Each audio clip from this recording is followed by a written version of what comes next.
Hi everyone, this is my runs on Abyss Perfectum Stratum 6 parts 1 to 4, and in this video all 4 parts are going to be no boss turn runs, and the video will also be including all 4 runs in one video as well. And since combining all 4 runs will make the video slightly lengthy, you can also use the timestamp to skip ahead to the section that you are interested in. So before going into the runs, I'll just be quickly giving a brief description on each of the 4 parts as well as the rationale behind the team that I used. So I'm actually going to start off first with part 4 before going into parts 1 to 3, and that's because in a no boss turn run, part 4 is actually the most tricky one to use, and that's mainly because the sharks on part 4 has a turn warping mechanic at certain HP thresholds. I believe it's about 79, 49 and 29%, but don't quote me on that. They do jump their turns a few times during the battle, and to enable a no boss turn run, that's where the Seed Rains combo with Afmao comes in. By combining Afmao and Seed Rains, even if the sharks swap their turns, you will always be able to turn manipulate the rest of your team and continue on the launch shenanigans, thereby preventing the sharks from taking a turn. Don't mind the summon here, I actually used the Pandemonium summon on this stage, obviously for the launch damage. So if you have the Afmao Seed Rains combo, it's best used on part 4 rather than parts 1 to 3. The code does require you to use a green crystal, which you fulfill naturally with the Afmao and Seed Rains combo, but you do need to bring a staff user to start the battle. So for that reason, I brought in Ishtola. She actually complements the whole strategy quite well anyway, because I do have her burst weapon at base BT, which is really all you need. You don't need to spend any ingots on her BT to complete this run. And having her BT aura helps to boost the damage by Seed Rains and Afmao, and her holding the Kate Sith LD call also helps to complement their damage throughout the fight. So coming to part 1 of the Abyss Perfectum Stratum 6, the enemies here are the infamous Wall Sharer, the Humbaba type enemies that first came out during Kieran's event. And this can be quite a tricky fight because at certain HP intervals throughout the fight, the Wall Sharers will also battery themselves and will reduce all brave damage taken down to 1 until they are broken. So the way to get around that is to have some sort of gravity shaving attack, such as from Bard's LD or Immediate Alliance LD, or to use instant break abilities such as from Strago's S2 as an example. So the approach here I used was first of all to use Strago, because as I mentioned, his S2 provides instant break. You do need to make sure that the boss's brave is an even number for the instant break to kick in, but his S2 can very comfortably do that. To complement the rest of the team, because Strago already fulfills the code, the rest of the team I first used Ace. Ace is there mainly for the damage, but also if you look at the Lufenia orb, the orb increase requires some sort of attack that triggers from an effect decrease, so in other words, a trap like effect from a debuff. In a no boss turn run, you can't really rely on traps that much because you're not going to give the boss any turns, but that's where Ace comes in, because his traps also trigger after any ally's turn. So as long as Ace's traps are up, the Lufenia orb on this stage is not going to be an issue. For the third party member to make the no boss turn run really very simple, I include in Quistis. Now normally the bears, I guess, were meant to be given turns because they are immune to delay, but Quistis actually bypasses all delay immunity. So with her in the party, you can really very easily delay both bosses to oblivion. In fact, I didn't really need to use her S2 that much. Just having her there and using her S1 and LD was actually much more than enough to delay the bosses. So no boss turn run is really very simple if you have Quistis as your third party member. The good thing also about Ace and Quistis in this party, and again I got the summon wrong, I used Ifrit here, apologies for that, But the good thing about using Ace and Quistis is that all their attacks are also even numbered brave hits, which means that even during the fight, if say the bosses battery themselves during Ace or Quistis' turn and gain their brave resistances, you can just use Ace and Quistis to attack to end their turn, so that Struggle will get his turn, and Struggle will always get an even numbered brave to instant break the bosses with his S2. So essentially all the mechanics here really isn't an issue with this party. You'll be very easily able to counter the bosses. As far as call ability goes, I use a Sephiroth LD call mainly for the gold frame debuffs, because the bosses also cleanse all debuffs when they hit their certain HP thresholds. I believe it's 79, 49 and I think 29%, but again I'm not exactly sure about the percentages. It's somewhere around there. So coming to Abyss Perfectum Stratum 6 Part 2, on this stage you have the return of the also infamous Flame Masks boss. I won't try to pronounce their name. I guess it's Lama Mascara, but I just call him the Flame Mask boss. And this can also be quite a tricky fight, because at certain HP thresholds they gain a flame effect around their mask, and when the flame effect is up, you will be taking HP poison every turn, which actually deals quite a lot of damage. It can't kill you, it will only bring your damage down to 1 as per the usual HP poison mechanics. But during the flame effect as well, the bosses will also heal themselves for about 220,000 HP every single action that you take. You can out damage the healing, because at this point of the game we obviously have received bigger damage characters, but leaving the flames up for a long amount of time obviously prolongs the fight unnecessarily. So to get rid of the flames, you actually need to launch the bosses. Doesn't matter how much damage you do during the launch, you just need to actually launch the bosses. So you do need to bring some sort of launcher in this fight. The orb also requires you to heal yourself at least 50% of your HP, and many characters actually can fulfill this, so as long as you bring some form of burst healer, you should be fine pausing the orb. So for this fight, I actually used Kai's, Garnet and Twins, and I actually did not pause the orb at all, because Garnet can pause the orb using her LD, but I decided to just go into her burst mode when the orb counts at 1 and kill off the bosses that way. In any case, Kais is there to buff Garnet and Twins with hero support. With his rework and early C90, his hero support now lasts for 8 turns, so this shouldn't be an issue as well to initiate a launch. Twins is there mainly for the HP cap up bonus, which will significantly boost Garnet's damage during Garnet's burst mode, and they obviously deal very nice damage with their Mega Flare attack as well. Garnet is here mainly to fulfill the code requirements. Again, we need a green crystal and a staff user, so Garnet fulfills both requirements. But obviously Garnet is there also to provide healing to offset the HP poison effect from the masks, and she does obviously bonkers damage as well. So she is actually my main DPS in this fight, and the strategy that I took, which you'll see in the video later, is to just go BT plus first to get her BT aura, take down her BT aura to 6 turns, and then go into a massive burst mode to kill both bosses in one go.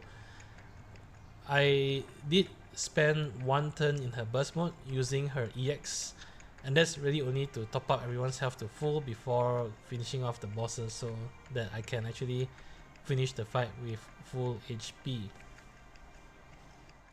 Lastly, we have Abyss Perfectum Stratum 6 Part 3, and this fight can be quite tricky mainly because of how the enemies are designed. It is one wave, but you have 2 different bosses here. You have the return of the Sand Kraken and you have the return of the aggressive turtle. This fight is tricky mainly because of the orb requirements and the boss's resistances. So the Sand Kraken requires you to deal either earth or thunder brave damage, and you need to deal 200,000 HP damage in 1 turn while dealing that elemental damage to only +1 the orb. Whereas the turtle actually requires you to deal either wind or fire damage and 200,000 damage in one turn to uptick the orb. This fight was actually designed surrounding Alice as the unit because Alice can hit all 4 elements. To make matters worse, the bosses are also heavily resistant to the elements that you actually need to deal, which means that in order to fulfill the requirement, on top of dealing the elemental damage, you usually will also need to imperil the bosses. Otherwise, it's very difficult to hit the 200,000 HP damage in one turn. So if you have Alice in the main party, this fight shouldn't be much of an issue. I do have Alice, but to get around the no boss turn strategy that I use, as well as still having Machina free, I decided to just use Machina BT mode to quickly finish this fight. I did give Machina the Alice LD call, which actually turns Machina into the unit that can also hit all 4 of these elements in one go. But that wasn't the main reason why I used the Alice LD call. It's mainly to boost Machina's damage during his BT mode. I do have Zande that can deal earth type damage, and I also give Zande a Kral LD call so that she can enchant thunder to the entire party. That means that I actually did not have anyone who can deal wind or fire elemental damage or imperil these 2 other than the Alice LD call. But that's actually done on purpose, because if you look at the orb abilities, the Sandkraken starts the battle with the Lufenia orb, whereas the aggressive turtle only has the Lufenia orb appearing when its HP is 79% or below, so it doesn't actually have the orb at the start. So the strategy surrounding this party comp here is to actually just use the Kral LD call and Zande to maintain the orb on the Kraken at the start, while I set up for a massive BT mode on Machina. So at the start of the fight, I do things like using the Kurasame calls, having Selfie use Wall and Rapture debuff, going BT plus with Machina and using Machina's LD to set the Spiral Linchpin. So there's a few turns required for setup, and during those few turns, since the entire party is enchanted with Thunder, the orb on the Sandkraken isn't an issue. By the time the orb appears on the aggressive turtle at 79%, setup should more or less be completed, and around that time I just go into one big BT mode with Machina to kill off both bosses in one go. Even if any of the bosses survive during Machina's BT mode, because he's hitting all 4 elements due to the Alice LD call, you will end the BT mode with a very healthy orb count on any of the surviving bosses, so you can just easily mop up the bosses afterwards if you are remaining characters. And you also have the summon mode, of course, as an added buffer that you can pop if you actually need the extra turns to finish off the bosses.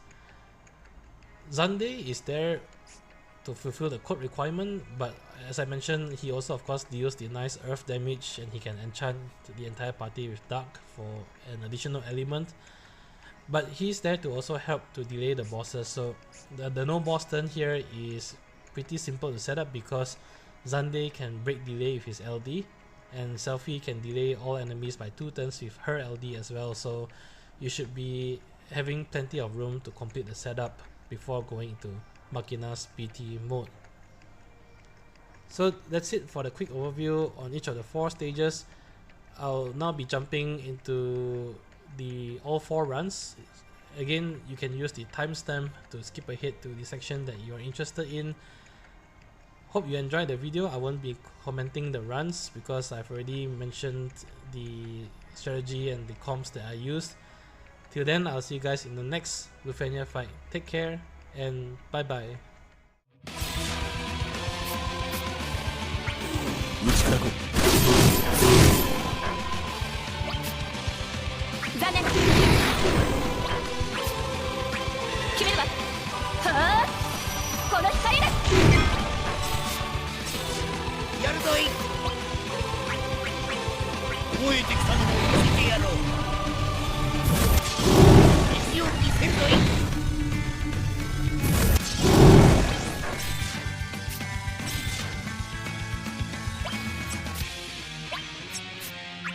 気に行くぞ。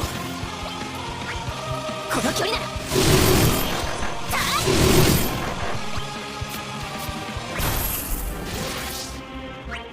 この手ならどうだ。終わらせる。逃がすか。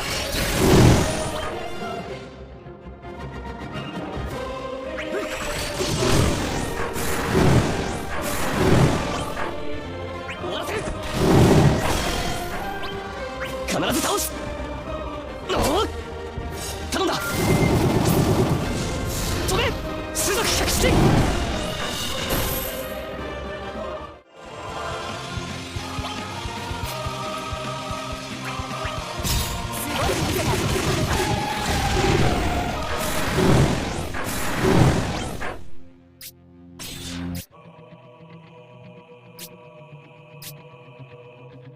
やるぞい。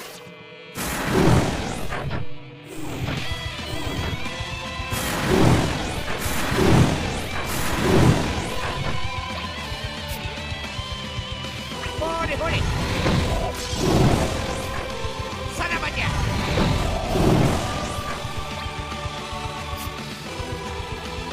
この手ならどうだ。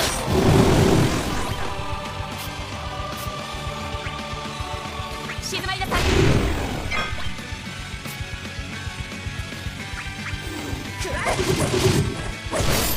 シューター。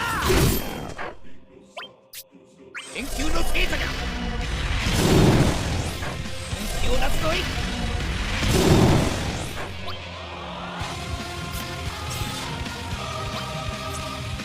終わらせる。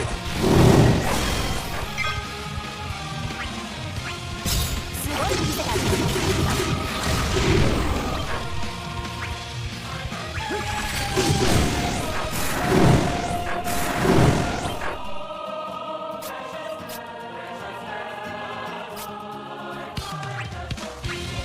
隙は与えない。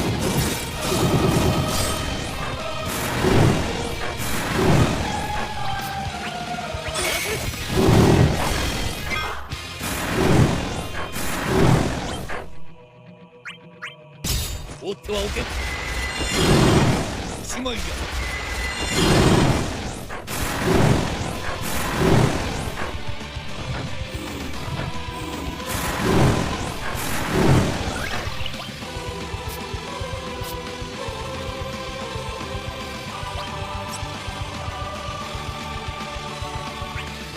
逃がすか。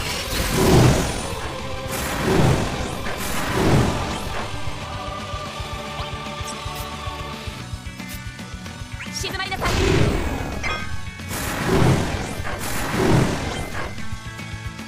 ほれほれ、さらばじゃ。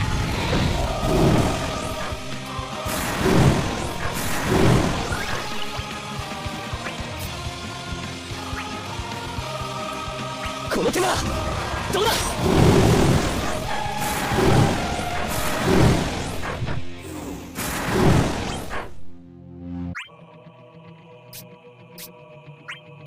すごい見せた。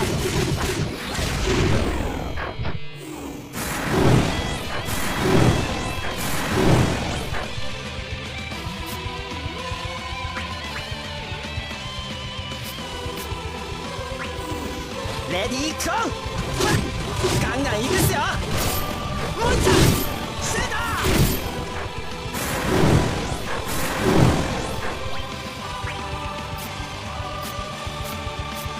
覚えてきたものを見せてやろう。敵を見せるぞい。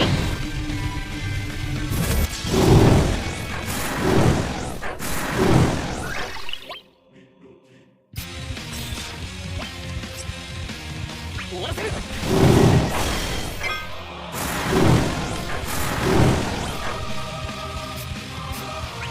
静まりなさい。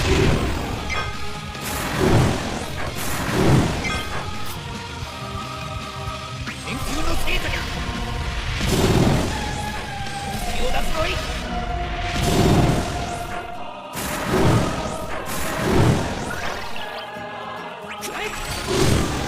決して忘れない。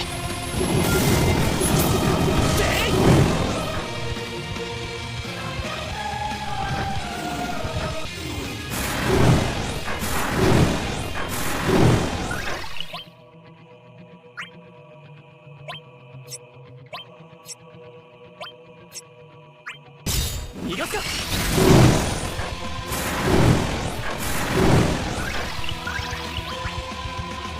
静まりなさい。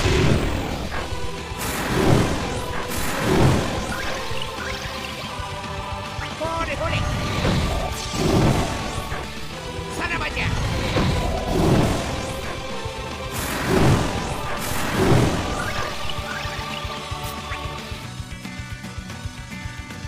一気に行くぞ。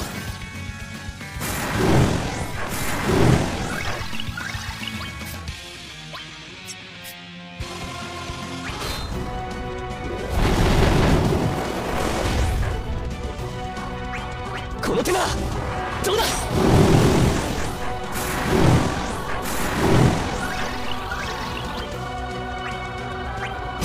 ごい店だ。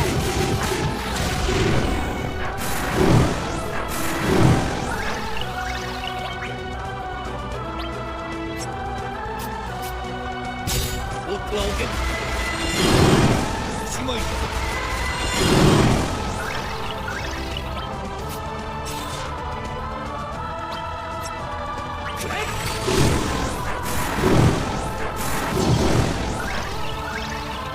終わらせる。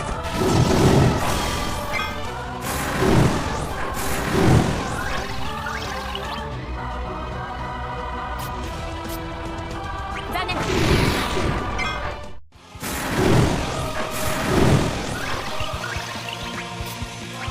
決めるわ。はあ、この光です。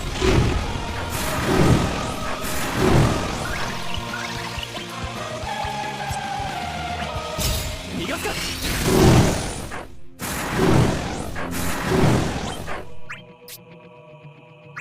覚えてきたものを見せてやろう。意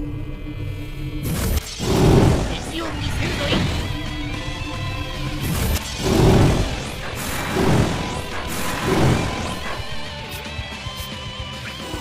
見える。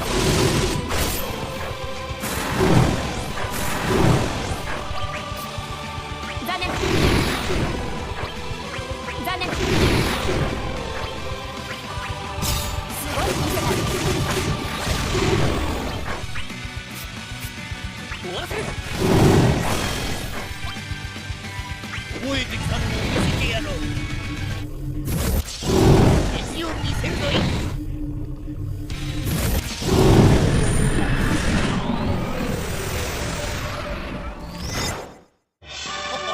これでこれだかの。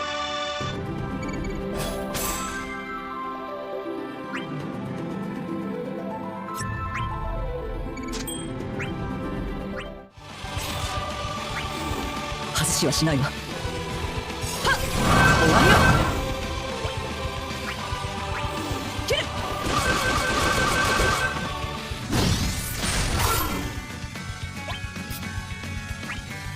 空中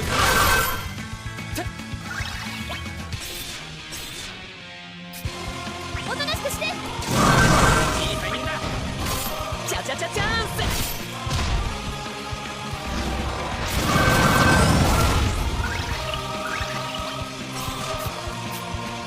ここからです。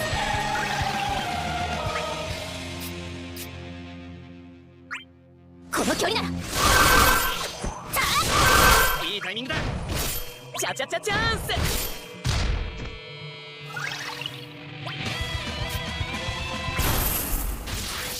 祈りを届け。私にできることを。力を。もう諦めないの。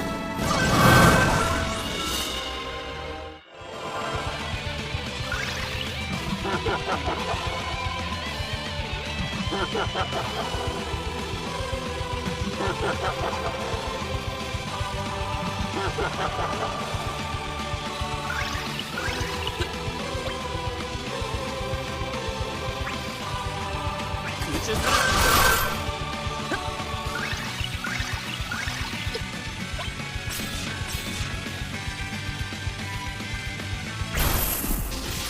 こっからマジだ。お願い。今だ。届け。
終わらせてやる。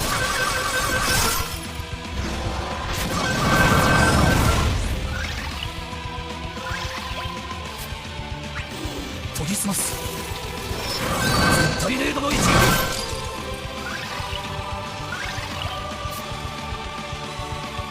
覚悟はいい？ビビんなよ。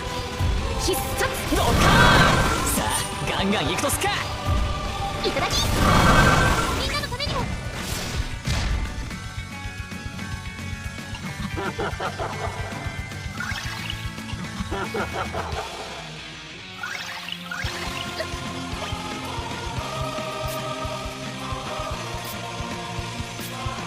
こからです。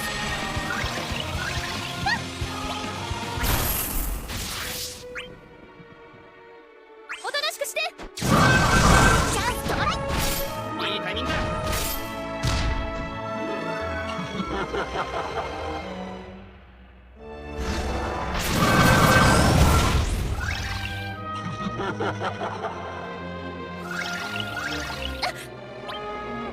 全力でいきます。チャチャチャチャンス。いいタイミングだ。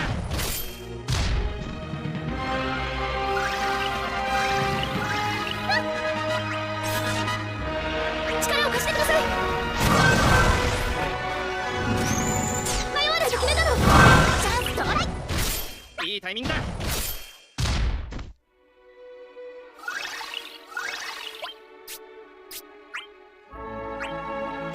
祈りを力に。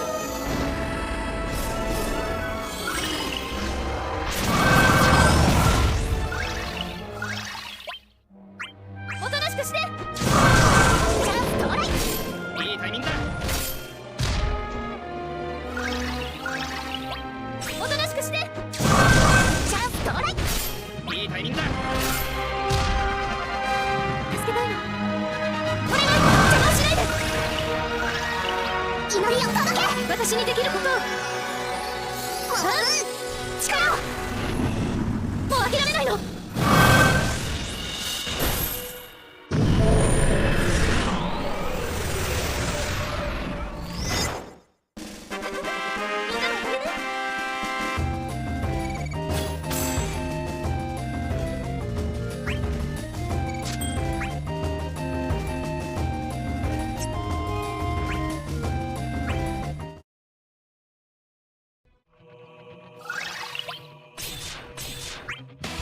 遅い。終わりだ。はっ。隙は与えない。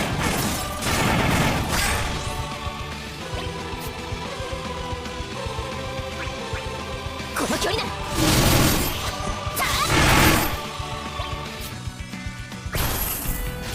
ここだ。決めるぞ。みんな力を貸してくれ。負けられないんだ。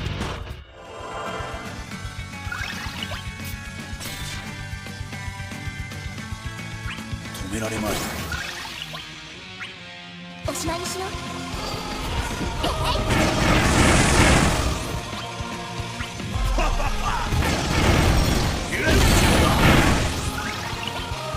みんなを守る壁。終わらせてやる。研ぎ澄ます。絶対レードの位置。いくよ。飛んでけ。一気に決める。逃がすか。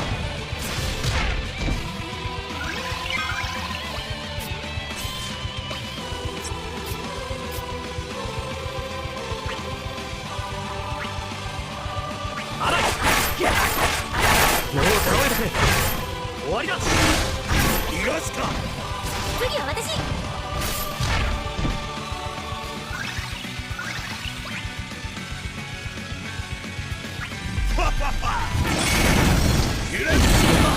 次は私。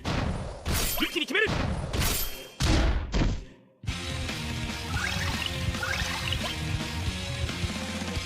いくよ。飛んでけ。逃がすか。一気に決める。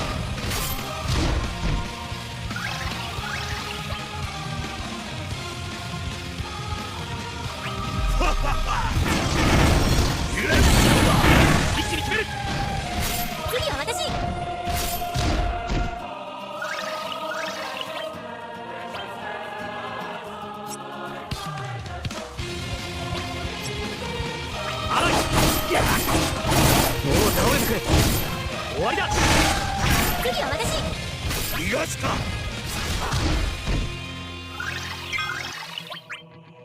行くよー、飛んでけ。逃がすか。一気に決める。こ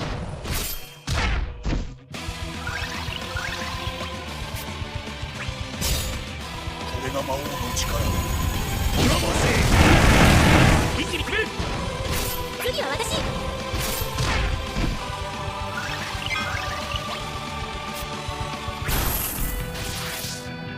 あらい。もう倒れてくれ。終わりだ。次は私。逃がすか。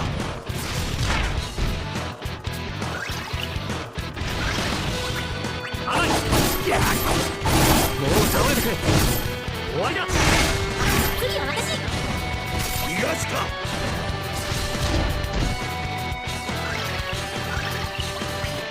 あらい。もう倒れてくれ。終わりだ。次は私。逃がすか。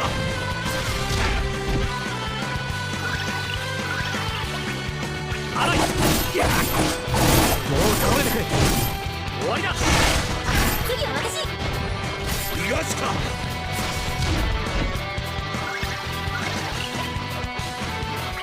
あらい。もう倒れてくれ。終わりだ。次は私。逃がすか。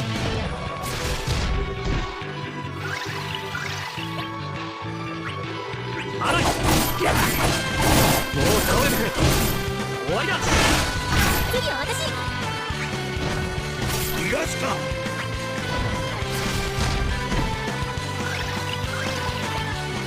ここだ。決めるぞ。みんな力を貸してくれ。負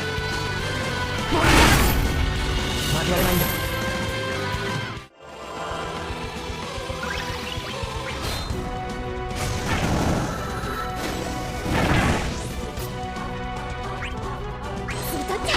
逃がすか。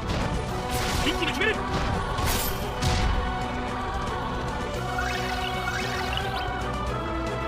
同じ苦しめ。次は私。一気に決める。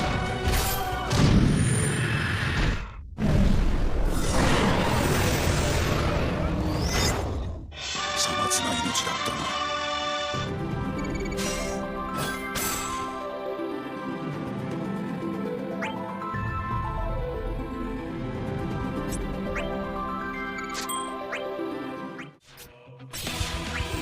終わらせてやる。研ぎ澄ます。絶対程度の一撃。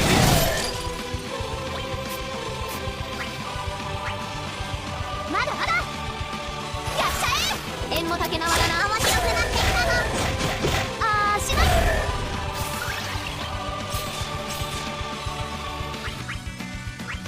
空中から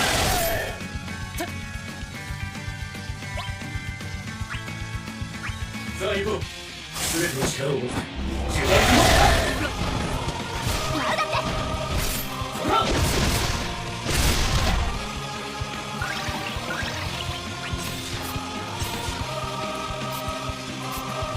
逃がさない。聖なる輝きを。なんだって。待っていたよ。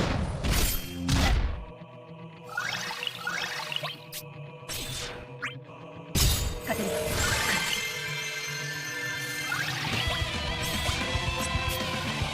やっつけるわよ。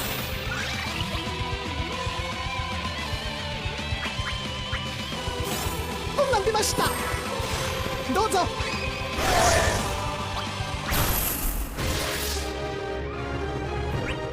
油断したわ。なんだって。待っていたよ。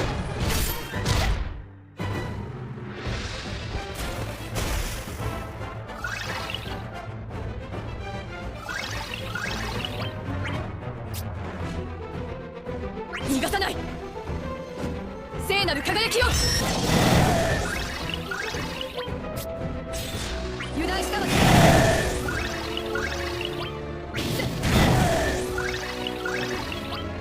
去りなさ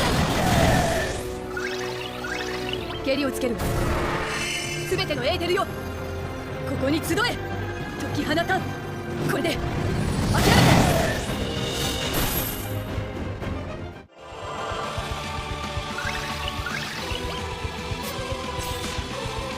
頼りにしてるから任せておけな。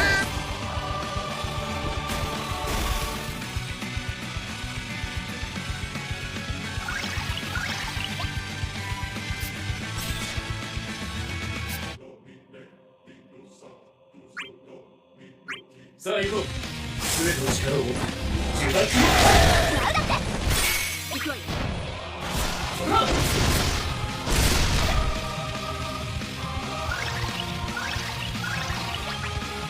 頼りにしてるから任せておけな。待っていたよ。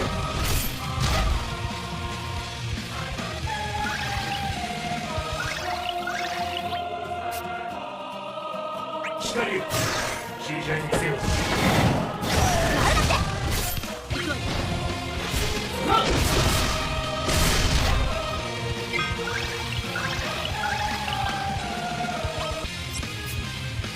諦めないんだから。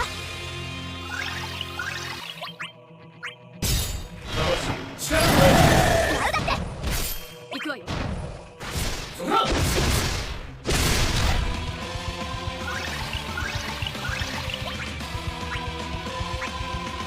まだまだやっちゃえ。縁も竹縄だな。面白くなってきたの。あーしまい。待っていたよ。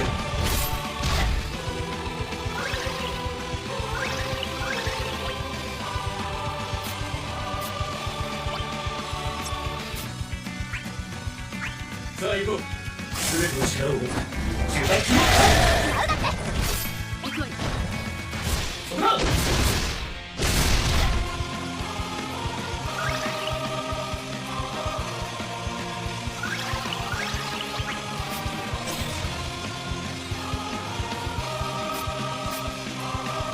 頼りにしてるから任せておけな。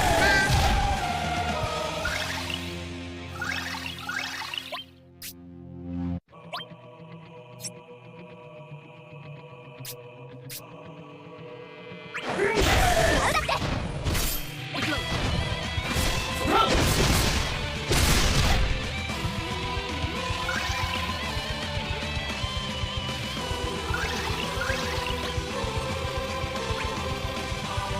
頼りにしてるから任せておけな。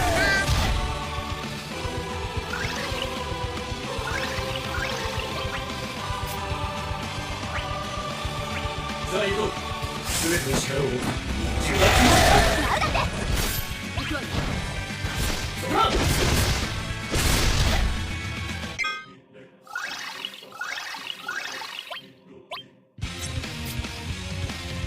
諦めないんだから。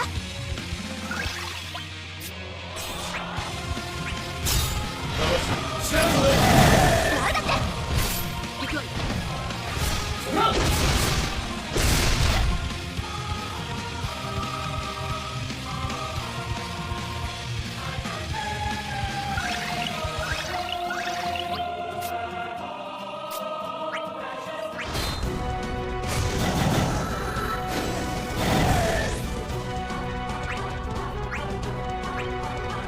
まだまだやっちゃえ。縁も竹縄だな。面白くなってきたの。あーしまい。待っていたよ。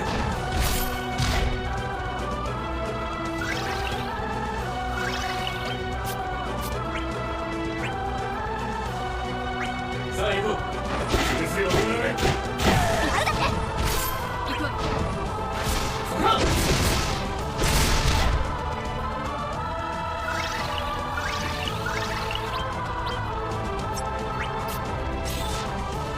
頼りにしてるから任せておけな。光よ、切り開いてみせよう。やるだって行くわよ。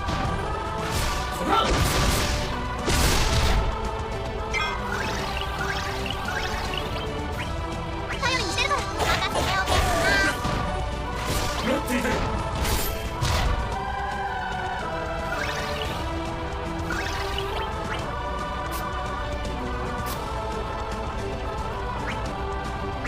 さあ行こう。先生は守らない。やるだって行くわよ。